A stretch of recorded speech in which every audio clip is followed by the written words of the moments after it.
Señores, y principalmente a los hermanos de todas las naciones del mundo. Les traigo un saludo de la tierra de los volcanes, del surf, del café, del Bitcoin y de la libertad. Casi todo lo anterior es fácilmente verificable. Cualquiera que vaya a El Salvador encontrará las mejores playas para surfear del mundo.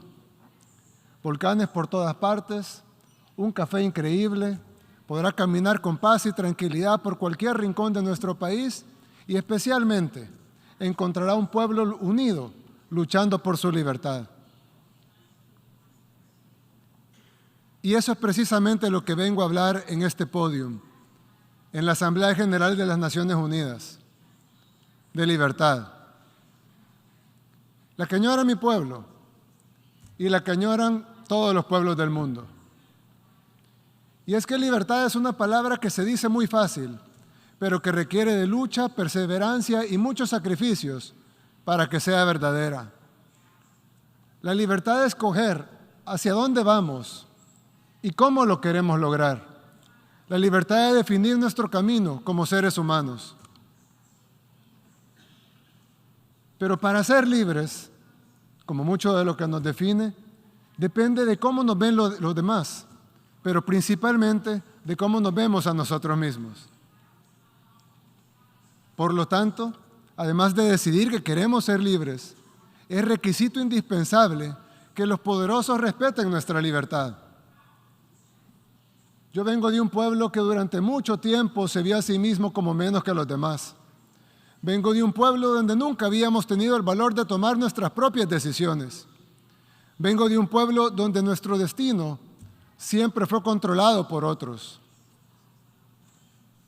Vengo de un pueblo que solamente es dueño del país más pequeño del continente americano y que incluso esa pequeña propiedad sobre ese pedacito de tierra, que apenas se ve en el mapa, no es respetada por países que tienen muchísimo más territorio que nosotros, muchísimo más dinero y muchísimo más poder, y que piensan correctamente que son dueños de sus países, pero piensan incorrectamente que también son dueños del nuestro.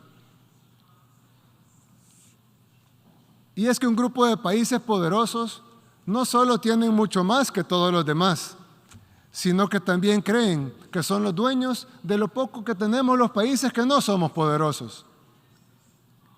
Es como si alguien viviera en una casita muy pequeña y humilde, pero que tuviera un vecino muy, muy rico, cuya casa es un hermoso, gigantesco palacio, con inmensas extensiones de tierra y tesoros inimaginables. Quien vive en la pequeña casita respeta y admira a su vecino. No le molesta que sea inmensamente más rico que él. Él está feliz en su pequeña casita, pero ha decidido mejorarla, pintarla, arreglarla y amueblarla mejor. Con esfuerzo, claro, pero está seguro que valdrá la pena. Todo bien hasta ahí. Hasta que el vecino rico decide que su vecino pobre no tiene el derecho de arreglar su casa. No tiene el derecho de comprar otros muebles o pintar las paredes. El vecino rico ha decidido que no solo es dueño de su palacio, sino que también puede ir a dar órdenes a la pequeña casa de su vecino pobre. Y la orden es que todo tiene que seguir mal, como estaba antes. Los arreglos no están autorizados.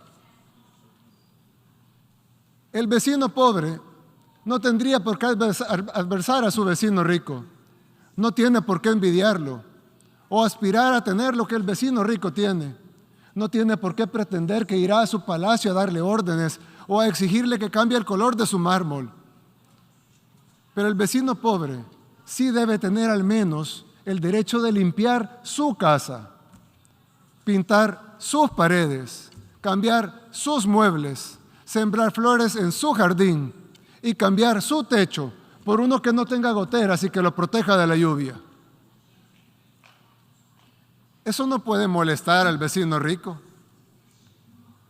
Él no puede exigirle que vuelva a poner los muebles viejos, que corte las flores, que despinte las paredes, que quite el techo nuevo, que además le está funcionando para poner el techo viejo que había antes, con el agravante que ese techo con goteras nunca sirvió.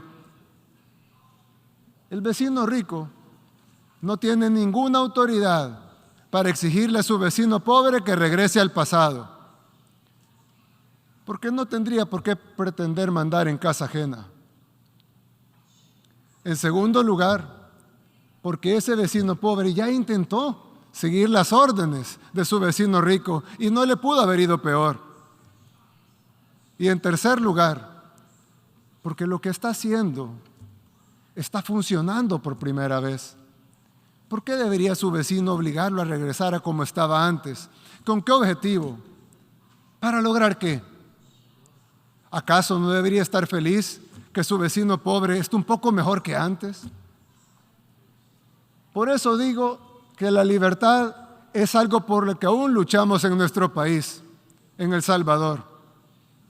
Porque si bien somos libres y soberanos e independientes en papel, no lo seremos de verdad hasta que los poderosos entiendan que queremos ser sus amigos, que los admiramos, que los respetamos, que nuestras puertas están abiertas de par en par para comerciar, para que nos visiten, para construir las mejores relaciones.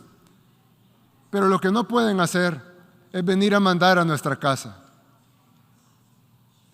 Y no solo porque es nuestra, sino porque no tendría sentido deshacer lo que estamos logrando.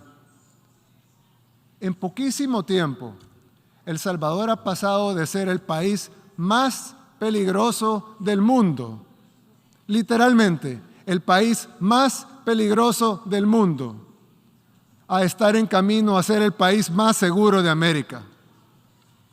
Pasamos de ser un país para muchos desconocido, y los pocos que lo conocían por las pandillas, por los muertos, por la violencia, por la guerra. Pasamos de eso a ser un país conocido por las playas, por el surf, por sus volcanes, por su libertad financiera, por su buen gobierno y por haber acabado con el crimen organizado. Y esos logros que apenas empiezan y que se están consiguiendo en poquísimo tiempo, para nosotros son inmensos y tenemos el derecho a continuar en el camino de nuestro desarrollo. Por eso dije al principio que la libertad es algo por lo que aún luchamos, porque todavía necesitamos que se nos reconozca nuestro derecho a ser libres, a ser independientes de verdad. Quise utilizar este podio para decir estas palabras, porque tal vez no solo resonarán en mi país, El Salvador, sino también en otros pueblos del mundo, que como el mío, quieren construir su propio camino con libertad. Unos podrán hacerlo antes, otros después. Para uno será más fácil, para otros será más difícil. Pero será mucho más rápido si los países poderosos nos ayudan. O al menos, si no nos quieren ayudar, que no estorben. Cada pueblo debería encontrar su propio camino. Y cada pueblo encontrará amigos en la búsqueda de ese camino. A esos países, humildemente les ofrezco la amistad de este pequeño país, el más pequeño del continente americano, el país del surf, de los volcanes y de las pupusas. El país que aún lucha por su libertad, pero que está a punto de conseguirla. Hace 3 años estuve aquí, en este mismo podio, en las Naciones Unidas. En ese tiempo les dije que este formato era obsoleto y ahora, 3 años después, nos damos cuenta que lo es aún más. Pero tal vez aún sirva de algo. Tal vez sirve, entre muchas otras cosas, para que este representante de este pequeño país, el más pequeño del continente americano, humildemente les recuerde que estas Naciones Unidas no se crearon para dividir, para destruir o para someter, sino para relacionarnos, para trabajar juntos, para construir una mejor comunidad de países y para buscar soluciones a los problemas del mundo. Pero con el respeto absoluto a la soberanía y a la autodeterminación de cada país y de la manera que dice la misma Carta de las Naciones Unidas en el primer principio de cómo sería esta organización. La organización está basada en el principio de la igualdad soberana de todos los pueblos. Y como dice uno de los principales propósitos por los cuales se fundaron las Naciones Unidas, fomentar entre las naciones relaciones de amistad basadas en el respeto al principio de la igualdad de derechos y a la libre determinación de los pueblos. Tal vez el cambio del mundo unipolar al mundo multipolar del que tanto se habla sea mejor si en lugar de pasar a ser de una superpotencia a varias superpotencias, pasemos mejor a un mundo en donde cada pueblo es verdaderamente libre de construir su propio camino y donde en esta comunidad de naciones aportemos todos, los grandes y los pequeños, desde nuestras experiencias y nuestras capacidades, a solucionar los problemas de la humanidad. Nadie pudiera estar en contra de eso. Pero al igual que con la libertad, fácil es decirlo, pero difícil es que sea realidad.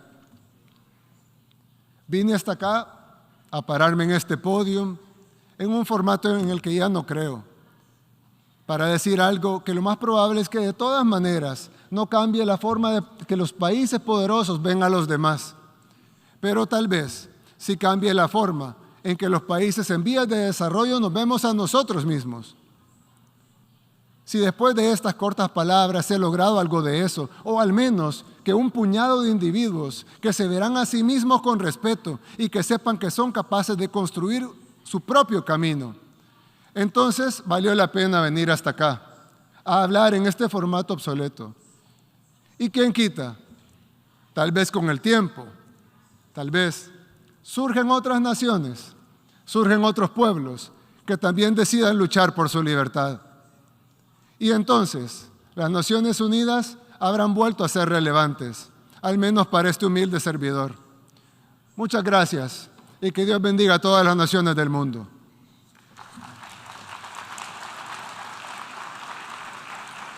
En nombre de la Asamblea, deseo agradecer al presidente de la República de El Salvador la declaración que acaba de formular y pido a protocolo que acompañe a su excelencia.